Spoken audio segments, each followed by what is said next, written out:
हात फोडणीच्या भाताबद्दल एक रंजक कहाणी आहे माझ्याकडे. पण आता मी इथे कहाणी ऐकवायला आलेलो नाही, मी रेसिपी करायला आलो. पण रेसिपी करून नंतर तुम्हाला कहाणी सांगतो. नमस्कार, मास्टर रेसिपीजमध्ये तुमचं मनापासून स्वागत. आधी हिरवी मिरची छान अशी आपण चिरून घेऊ. खूप जास्त बारीक नाही, खूप मोठी नाही, अशा पद्धतीने. ओके. साधारण मी आता एक प्लेटभर हा भात तयार करतो. 2 मिरच्या घेतल्या आणि बारीक चिरलेली कोथिंबीर चिरून घेऊ छान. ये बा,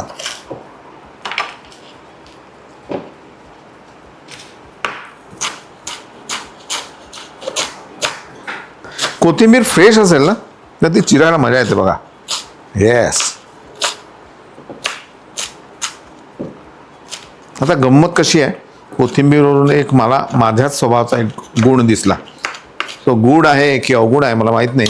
ती गंमत अशी आहे की कोथिंबीरीशिवाय माझं काहीच होऊ शकत नाही. कुठलाही पदार्थ नसेल त्याच्यात कोथिंबीर नसेल तर पहिलं नाक मुरडणारा मी. अगदी एवढंसही असेल तर आपण आज म्हणतो की भैया मला याच्यात कोथिंबीर टाकून दे. पण कोथिंबीर अचानक मला काय झालं माहीत नाही, मला कोथिंबीर वडी ज्याच्यामध्ये पूर्ण कोथिंबीर असते ती आवडत नाही. आहे की नाही गंमत? असंच असतं कधी कधी. पण कुठल्या फॉर्ममध्ये ती आवडते, कुठल्या फॉर्ममध्ये नाही आवडत. शेवटी प्रकृती असते, प्रवृत्ती असते. तुमचं होतं का असं कधी? असं जर होत असेल तर मला कमेंट बॉक्समध्ये कळवा.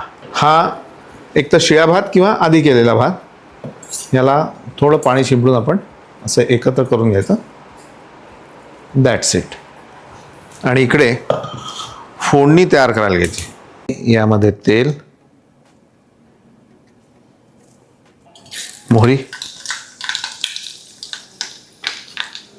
मोहरी छान फुटायला हवी. त्यानंतर हिरवी मिरची,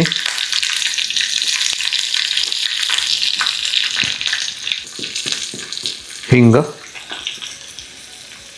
गॅस बंद, हळद. आणि हळद जायला नको म्हणून थोडीशी कोथिंबीर. That's it.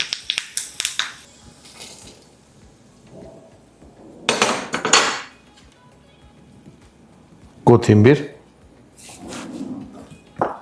लिंबाचा रस,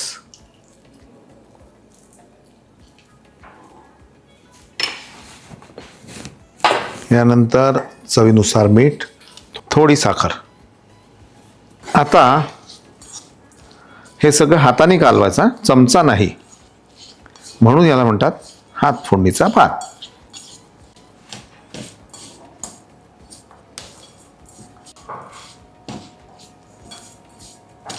मागाशी तुम्हाला म्हटलं की याची एक रंजक कहाणी आहे. ती रंजक कहाणी म्हणजे असं की एकदा रात्री साधारण 1-1:30 वाजला असेल आणि मला प्रचंड भूक लागली. लहान होतो, खूप रडायला लागलो.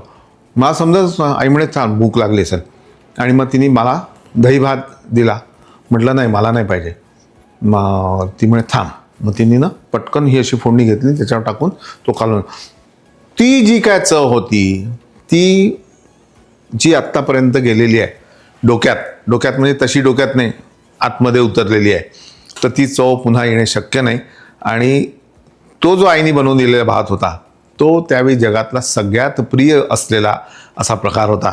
आणि गंमत अशी आहे, छोट्या छोट्या गोष्टी घडत असतात आयुष्यात, पण ती आठवण ठेवून त्याचा पुढे वापर करणं हे सगळ्यांचं काम असतं. ते मी केलं. तुम्ही नक्की करून पाहा. याच्यावर मलाईचं दही खातात. लिंबू जरी असलं तरी थोडंसं मलाईचं दही घ्यायचं, खायचं. सर्व करू.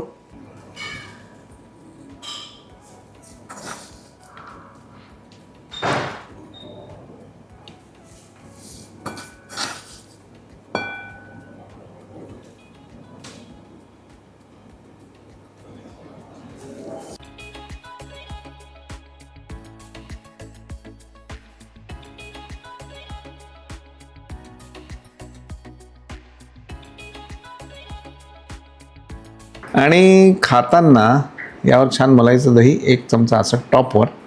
आणि नंतर